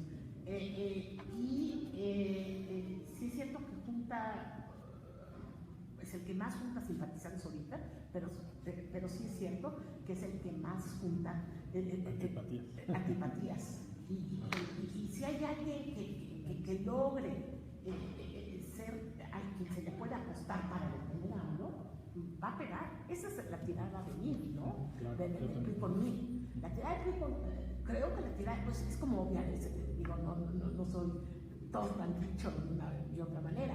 La tirada es poner a Margarita Zavala porque es la más fácil de vencer. Es decir, porque está haciendo todo para quemar a todos los demás, ¿no? Está poniendo Carola de plata. Es decir, que sea Margarita Zavala, que es el mejor competidor, y a mí, y Jalán, por primera vez, otra vez una elección que se pudiera definir por el voto estratégico, en este caso por primera vez del voto estratégico panista, que pudiera votar, porque en 2000 fue del voto estratégico simpatizante perredista, en 2006 del voto simpatizante priista, que se fue al PAN, ¿no? En el 2000 del PRD al PAN. Por primera vez, creo que el 2012 fue un poquillo otra cosa, ¿no? Pero ahorita por primera vez buscar ese voto que pudiera ser indeciso entre el PAN y con un candidato que también usa camisa azul, ¿no? Que no hay problema, no pudiera pegar, ¿no? Esto yo creo que por ahí dice, perdón, que usa camisa azul. Que también estuvo con los panistas, no hay problema. Es clarísimo que no habría, porque aquí solamente hay dos grandes proyectos, ya lo se dijo aquí también. Hay un proyecto de Morena, que es un proyecto de regreso al mercado interno, en fin, ¿no? De la economía, y más de lo mismo. Solo hay dos, no hay más, ¿no? Y yo no creo que sea el del frente un problema de un programa. Porque de eso ya se están arreglando con eso de hablar de gobierno de coalición, ya siempre suena como muy novedoso, ¿no? No saben que los gobiernos de coalición tienen como experiencia en presidencialismos pues, 30 años, ¿no? Funcionando, que más de la mitad de los gobiernos presidencialistas han sido gobiernos de coalición, ¿no? Y si es cierto, como aquí también se ha dicho, muchos de estos gobiernos de coalición han terminado con crisis políticas más importantes que las que trataron de resolver. Entonces, pero ellos no dicen eso, lo presentan como la gran receta de cocina y hasta lo presentan como un programa de cambio de régimen, ¿no? En donde ya incluso hay los atrevidos que dicen que esto es como el primer escalón para transitar a un semipresidencialismo, incluso al parlamentarismo. Esto ya les da, es insensato académicamente, hablando, ¿no? Cualquier gente que se dedica a la política para sabe que es insensato, no hay ingenierías buenas ni malas, todas tienen sus bondades y sus problemas y nadie dice que los convenga forzosamente esto, pero ya con esto tienen una careta de estar presentando algo nuevo. No porque es un problema del programa, es un problema de quién. Y ellos también pueden encontrar el quién. Ellos también pueden de repente jalar a alguien y han estado coqueteando con De la Fuente, han estado coqueteando, pero no le encuentran, pero están ávidos de encontrar a quién. Y a lo mejor en esa búsqueda sí encontrarían a alguien, porque el electorado está muy desalineado, si llama la teoría, ¿no? Está muy dispuesto a lo mejor hacer de esta una elección que pudiera ser muy novedosa en sus resultados, ¿no? La última idea, la fragmentación sí es cierto que le beneficia al PRI, pudiera ser lo del Estado de México, pero también le beneficia a Morena, ¿no? Si lo piensas, también si nadie concentra demasiado, pues una fragmentación también pudiera en un momento dado hacer el juego a Morena. Muy bien. Pablo, Irisela, Héctor, y después yo. Bueno, yo creo que sí coincido en que nos estamos acercando a una elección tipo Estado de México. Y ustedes recuerdan cuando llega Josefina Vázquez Mota, había en las dirigencias locales del Estado de México, sobre todo en la parte de Tlalnepantla, grupos y de Naucalpan, grupos que se oponían a que llegara ahí. Y también fueron víctimas, o sea, fueron sufriendo también, fueron datos que hablaban sobre cuestiones de probidad, de vida privada, etcétera, y se fueron saliendo, ¿no? Se utilizó el mismo método. Es el caso de Margarita Zavala, quien llega y hay que verlo, hay que analizarlo, confrontada con el presidente de su partido. Esto ya es algo que ha estado presente en los últimos 6 meses, esta confrontación que se viene dando. Ese yo creo que es un dato que ya a mi modo de ver, se está despejando el camino. Y el otro ángulo es que no hay que perder en cuenta que Miguel Ángel Mancera ahorita es el presidente de la Conago. Es una persona ahorita que tiene el respaldo institucional tanto del Poder Ejecutivo Federal como de muchos poderes locales. Entonces eso también ahorita le permite a él acceso y posibilidades de interlocución que no tenía hasta hace 6 meses. Entonces, ¿qué se va configurando ahí? Pues yo creo que sí, no un escenario de frente amplio, pero sí un escenario en el que vaya Margarita Zavala, que es evidente que se va a bajar y que esos votos del PAN van a ir a dar a mí en ese escenario. Y luego Miguel Ángel Mancera con esa coalición, porque creo que también no hay que quitarla, no hay que perderla de vista. El caso del Movimiento Ciudadano es muy fuerte en Jalisco, creo que todo lo vemos desde el Distrito Federal, pero el caso de Jalisco ya se habla de una negociación con Dante Delgado para que ocupen esa gubernatura. Por eso, pero esa es una negociación y por eso su salida de la coalición que estaban logrando con Morena, ya no irían con ellos, estarían ellos más bien ahí en una situación con PRD, también es fuerte todavía en Jalisco. Entonces ahí estamos viendo una reestructuración también de espacios locales. Yo creo que eso también hay que ver, y de espacios regionales. ¿A dónde apunta esto? Yo creo que, en primer lugar, si vemos el elección del 2006, en la elección del 2006 yo como estudiante, estoy haciendo ahorita un artículo en una revista, el licenciado López Obrador iba adelante, todo el tiempo fue adelante, hasta que llega en abril la campaña de contraste. ¿Cuál fue la campaña de contraste? La campaña que Antonio Solá empieza la construcción de los tabiques de cambio es un peligro para México.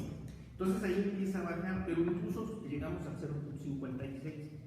Yo creo que ahora el punto del sistema es ya no llegar a ese 0.56, sino ya en una coalición, y creo que aquí sí estaríamos actuando en un modelo de coalición. ¿Dónde fue exitosa la coalición? En el Pacto por México, porque muchas de estas reformas no se pudieron lograr. Señalo simplemente que en la reforma energética hay 9 leyes secundarias. Está la ley de la mujer, que es dificilísima de sacar por el sindicato. Hay que señalar aquí el Pacto por México. El Pacto por México, en las leyes secundarias que ya se hicieron, implica una nueva arquitectura constitucional y nuevas formas de gestión entre actores políticos y entre medios. Una de ellas, los PPs, los alianzas público-privados, que es bastante compleja, es un nuevo entramado financiero. Y doy un dato, esta semana un dato muy importante, salió una nueva bolsa de valores, ¿sí? Sí. Y que viene a reforzar toda esa arquitectura. El punto es que yo creo que la confrontación que va a llegar va a ser entre el PRI y Morena, que están apuntando. Entonces, en esa coalición, cuando hablamos de coalición PRI, estamos hablando del Verde, de Alianza Cívica, de Nueva Alianza, de Paz y de Encuentro Social, que es la coalición que tuvo en el Estado de México. Y ahí la pregunta que hay que hacerse es el caso del PT, porque el PT, recuerden ustedes que regresan a los procesos electorales una vez que el PRI le abre el espacio en Aguascalientes, ¿no? Fue el PRI el que le permitió de nuevo volver a jugar. Entonces estamos en un tramado muy complejo, que yo creo que aquí la pregunta no es, y esta pregunta una vez hecho Jesús Reyes Heroles, dijo primero el programa y después el nombre, duró 2 días, y lo quitaron, y entonces entró Carlos Asesores Pérez, porque la política mexicana no es de programas, la política mexicana es pragmática, ¿sí? Lo señala en La sombra del caudillo, dice la política mexicana es el acto de ir imponiendo programas, ir poniendo hombres, ¿sí? Es el acto del madruguete, no es un acto nunca teórico, nunca ha habido programas.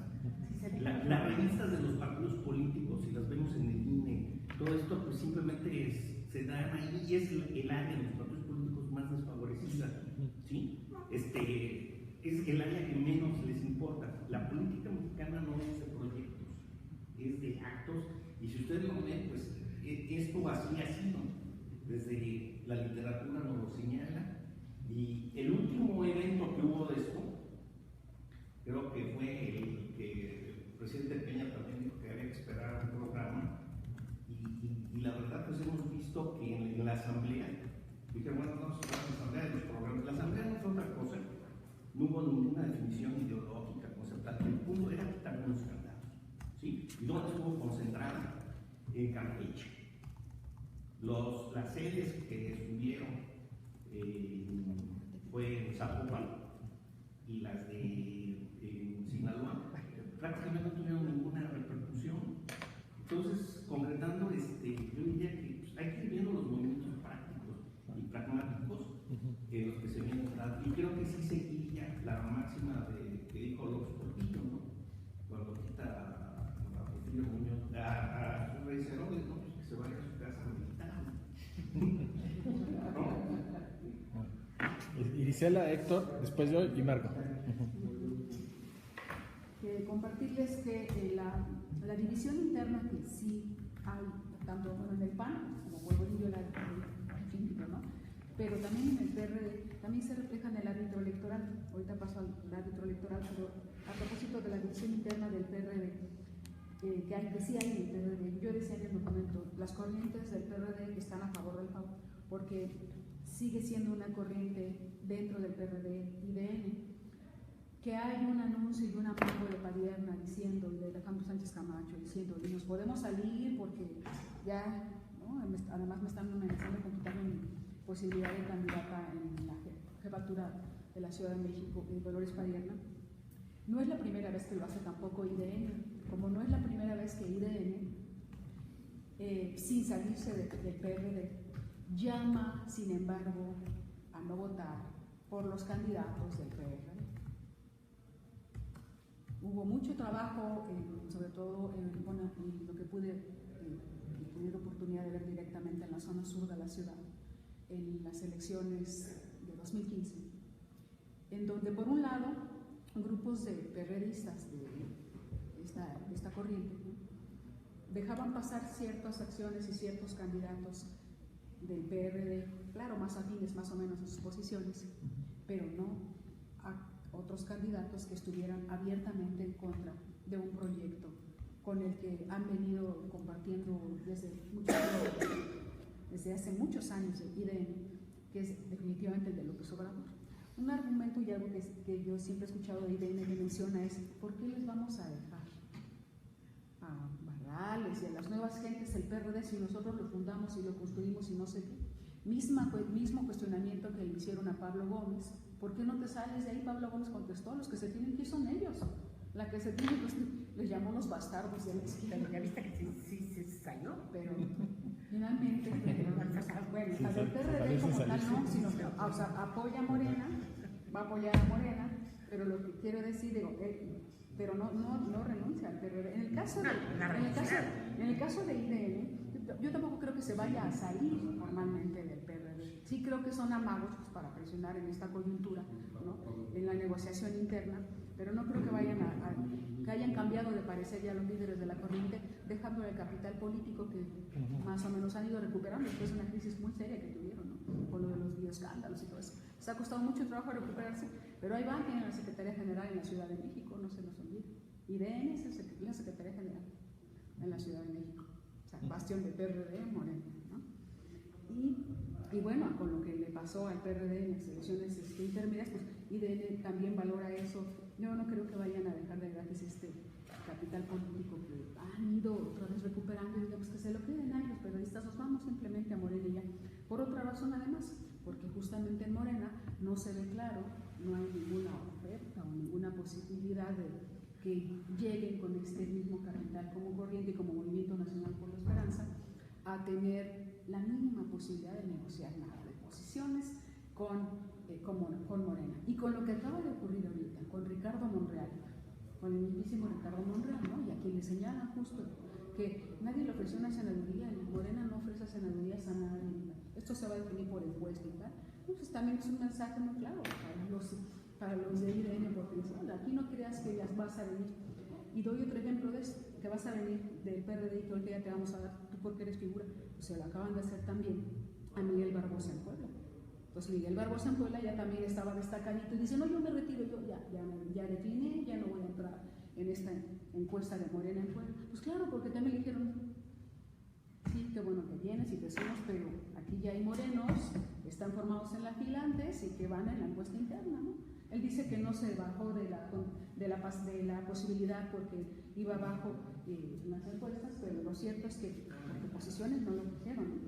Entonces, estas divisiones que se ven en los partidos, y que yo sí veo en el PRD con esta corriente, o sea, que es cierto que las demás ya están muy dominadas por vanguardia progresista, también se refleja en el árbitro electoral.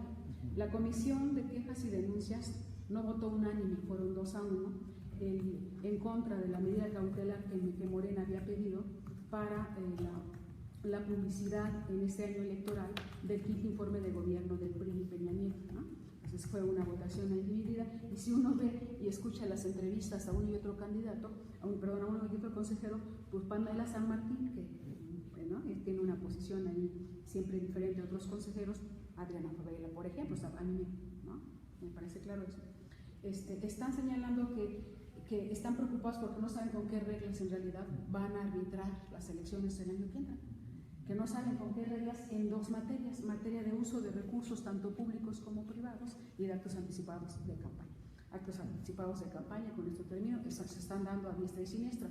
Pero en cuanto al uso de recursos públicos, pues evidentemente quienes están en el poder hoy, y en ese sentido voy apuntando hacia donde dices de las posibilidades del PRI, bueno, con lo que se acaba de echar para abajo por la Sala Superior y el Tribunal Electoral, de que nada de cancha pareja, todo eso se echó para abajo, pues de nueva cuenta se fortalece la posibilidad de que el PRI haga uso de los recursos tranquilamente, y lo autorizaron sus cadenas nacionales, por supuesto que sí.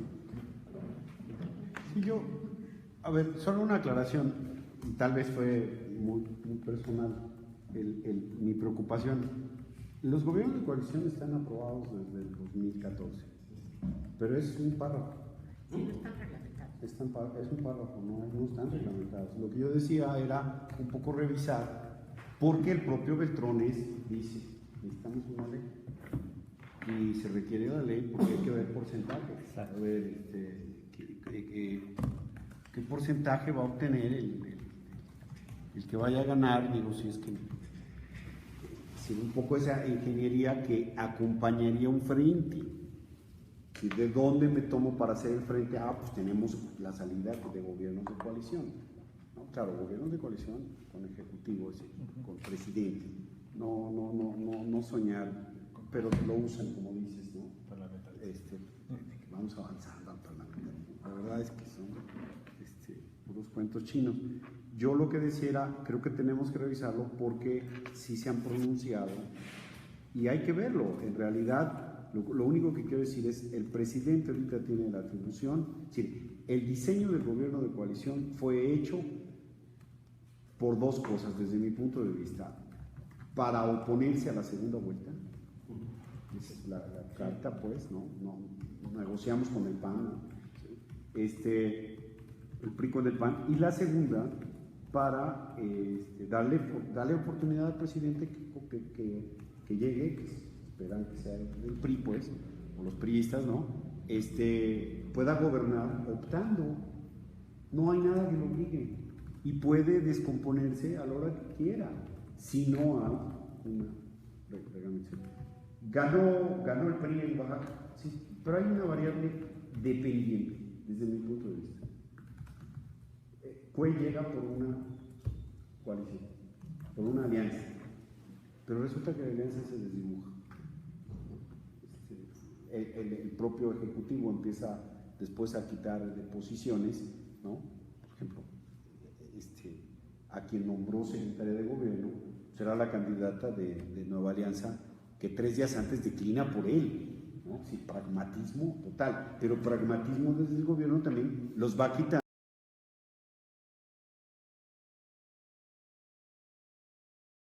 Al final, yo creo que lo que falla es eso. ¿Por qué? Porque no hubo nadie que exigiera absolutamente nada. O al revés, tenía presiones por todos lados porque había Tenía presión. demasiados compromisos.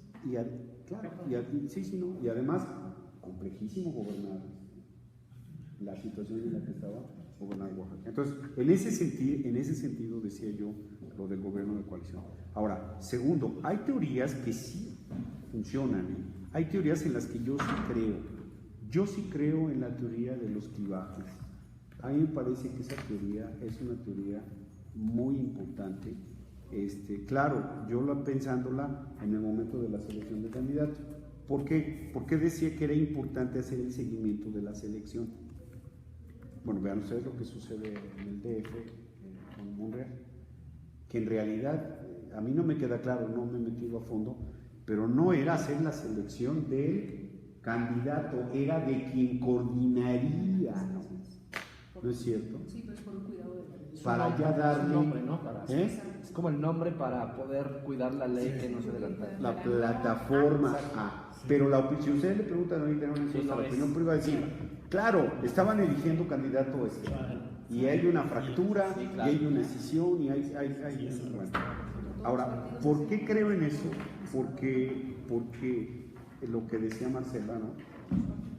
La cultura del alineamiento político es brutal. Y el comportamiento electoral tiende a modificarse. Es decir, por eso yo decía, y en ese sentido no era una crítica a la encuesta. Si el día de hoy, si usted vota, sí, claro, sería hoy, pero en realidad hay reagrupamientos brutales que se dan en el momento en el que ya están los candidatos, y el ejemplo es el PAN. Si logra sacar bien su candidato, el partido se fortalece. Ahí está la...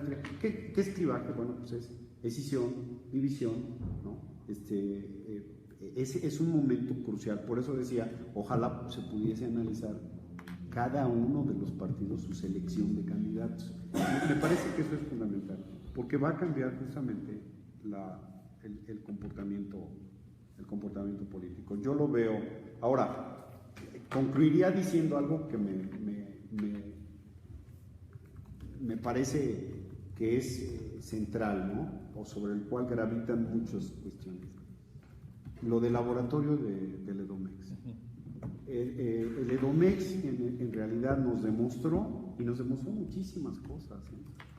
Un día antes, los comentaristas en televisión decían, ya ganó López, ya ganó el fin, la profesora. 24 horas después, desencanto. El papel del PREP, el papel de los conteos, el papel de las instituciones, los distritos, esto que alguna vez se oía, ¿no? Yo lo oí hace años, pies de gato, luego pies de garza, con pies de león, ¿no? O sea, esto que el sistema político opera muy bien y que es una estructura política donde le han buscado todos, ¿no? Y donde vemos que hay un tribunal férreo que dice, no cuéntese más, pero aunque dijera, cuéntese 350%, cuéntese 35%, la estructura va a contar 20%. Y háganle como quieran de distritos. Y eso se ha operado en términos de maquinaria desde el 2006. ¿No? Se comprobó en el 2012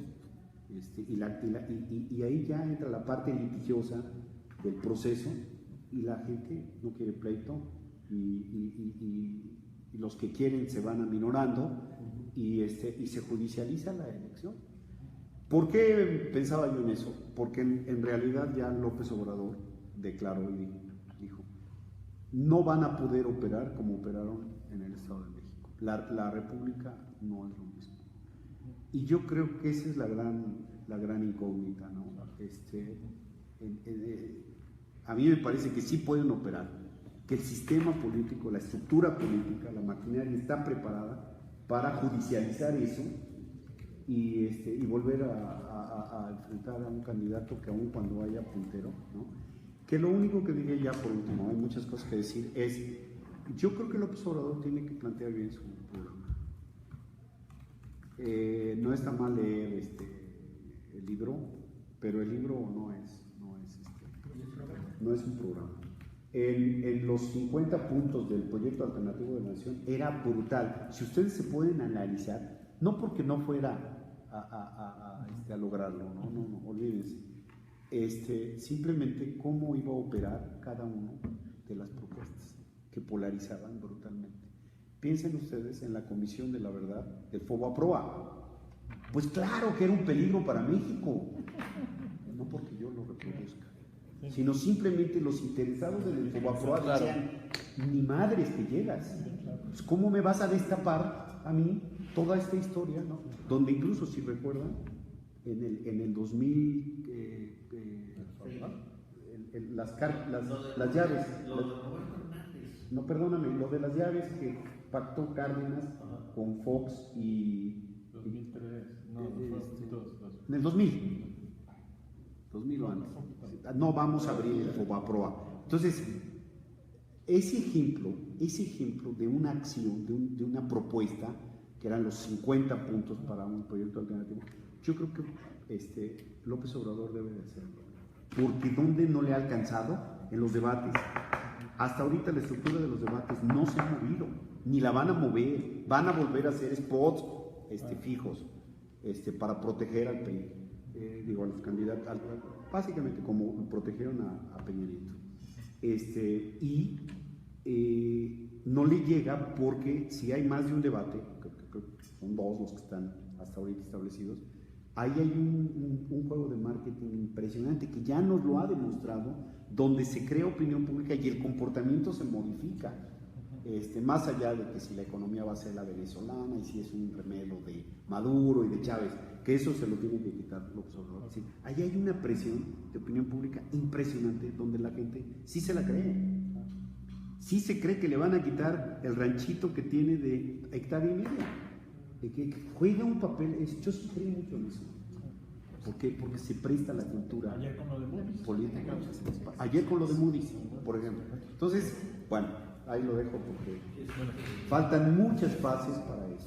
Ya nada más quisiera decir una cosa y terminas nada más unas precisiones. No, claro que pienso que el candidato es importante. Lo que digo es que si el PAN y el PRD van a hacer algo, necesitan un programa, porque son muy diferentes. Entonces, si no hay un programa que de alguna manera plantee cómo es que dos partidos tan distintos piensan, porque no es lo mismo en los estados en donde el programa vale al país, y sobre todo en la medida en la que ya lo vemos en los spots de Peña Nieto, porque ¿cómo es esta?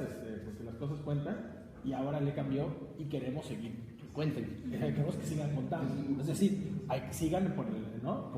Como dijo Fox en el 2006, no hay que bajarse del caballo a media carrera. Es un poquito como ese es el mensaje. Entonces, yo creo que, ajá, exacto, no es el freno al cambio. Entonces yo creo que si de alguna manera va a ser posible, definitivamente, claro, estoy de acuerdo, se necesita un buen candidato.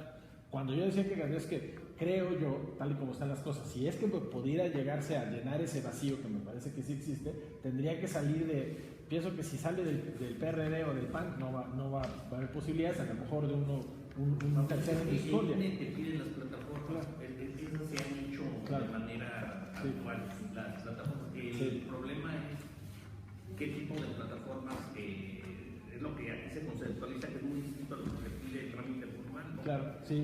Pero bueno, esa es nada más una precisión. Y con respecto a la debilidad del PAN, me refiero a que en este momento, claro, es una fractura, pero es una fractura que en pos, ahorita, en este momento, en pos al 2000, a las elecciones, el PAN no parece, ahorita a lo mejor con lo que pasó en la Cámara de Senadores y si se vuelve a aparecer Margarita, quién sabe, pero de repente parecía como que se estaba empezando a borrar como se borró en el Estado de México. A eso me refiero, no con la debilidad del Partido Popular, pues acaba de ganar la mayor cantidad de elecciones de Estado. Pero eso es un apunte. Recordemos los estatutos del PAN para las elecciones de candidatos. Van a votar las bases, los adheridos. Sí. Eso está claro. Si no se modifica, eso va a recomponer muchísimas cosas. Marco, ya para... Yo muy breve nada más para cerrar. Difiero absolutamente, entiendo el concepto y además el realpolitik sobre lo que planteaba Pablo de la política mexicana es de proyectos, es de actos. Es impecable la frase y además así lo hace los políticos mexicanos, pero no por eso debemos seguir permitiendo que suceda, que haya justo un pragmatismo político que lleve a la instalación de personalidades en vez de proyectos en la política mexicana. Me van a tachar de idealista, pero ni modo, tenemos que seguir exigiendo que haya proyectos antes de personas. Y eso nos lleva, y con eso cierro, a tratar de evitar este desencanto de la democracia. Hay un desencanto generalizado sobre la democracia, incluso yo ahora he estado planteando tratar de entender ese desencanto por generaciones, porque no es lo mismo la generación que vivió el antiguo régimen, que tiene un desencanto con la democracia, a la que vivió solo el nuevo régimen, o bueno, lo que quedó desquebrajado régimen, y cómo están mirando el tema de las sobreexpectativas que generó la alternancia y la transición a la democracia malograda que tuvimos, y esto está pensando mucho la forma en la que el ciudadano participa y se quiere involucrar de política. El desencanto viene sobre el proceso electoral, cada vez más cuestionada la autoridad electoral, por cierto, a la que todos los actores juegan a seguir descalificando, cuando, desde mi perspectiva, con todas las contradicciones que pueda tener la autoridad electoral, es uno de los diseños institucionales más avanzados que tiene este país y que ha sacado a flote a un montón de temas de conflicto del poder, que no es fácil tener lo que tenemos. Dos, hay un desencanto sobre los actores políticos en general, ¿no? La percepción sobre corrupción, la percepción sobre la actuación de los políticos en el escenario nacional, local, es devastadora. Hay un desencanto sobre la representación, no me sirve de nada ir a votar porque no me representan. Hay un desencanto sobre las instituciones en general. Y lo último, y que tiene que ver con el proyecto, y eso lo quiero remarcar mucho, yo desencanto sobre los gobiernos, porque no se puede gobernar si no tienes un proyecto. O sea, lo que haces es administrar un gobierno, generar componendas de poder y muchas de las veces actos de corrupción e ir tratando de caminar hacia la siguiente elección, hacia la siguiente parte del proceso político. Entonces, me parece que tenemos que ser muy exigentes, que el proyecto debe estar de por medio en el frente, en los candidatos y en cualquier partido que esté postulando candidatos, porque si no nos quedamos justo en el pragmatismo político, ¿no? Sobre todo porque aparte ahorita si quedaran el PRI y Diablos, son dos proyectos distintos, tendrían que plantear un proyecto diferente al frente si es que quisiera llegar a tener algo. Por eso yo decía que AMLO debe, una defensa que debe de hacer AMLO, Marcela, es quitarse la marca de populista. Sí. Y no hay nadie que lo defienda. No hay, y si él no se la quita, ¿quién le ayuda? Pero él es el primero que no se la quita. Y él mismo no se la Acaba de decir que llegando al estilo de Trump, acaba de decir que llegando a la presidencia el primer día va a echar para atrás las reformas. Digo, si él tradujera un programa, por ejemplo, se está alineando ya, se está metiendo más al centro. Ya digo que la defensa del TLC, de Telecam, que tomara eso claramente, pero ahora, ¿cómo va a decir lo que es en realidad el programa, no? A ver, vamos a echar para atrás. El programa se llama Reformas Estructurales, que como dice el Fondo Monetario Internacional, se le llama una reforma estructural a un modelo neoliberal. Claro. Así de que está haciendo agua por todas partes. Sí, claro. Y eso si alguien plantea de manera inteligente un programa que dé una alternativa al neoliberalismo, tal y como sea estructurado. O cuando menos, ahora sí, coyunturalmente, que mejorara las condiciones de vida de la sociedad. Que compense, ¿no? Eso es, en los márgenes que un presidente tiene con el presupuesto Totalmente. que es mínimo que cueste. Y otra cosa que ojalá y podamos discutir después, que no se habla para nada, es la cantidad de elecciones que va a haber. O sea, de los puestos 300 y cachos, 8 gubernaturas. Va a ser un momento muy delicado. Está gruesísimo. Bueno, muchas gracias. Un gusto.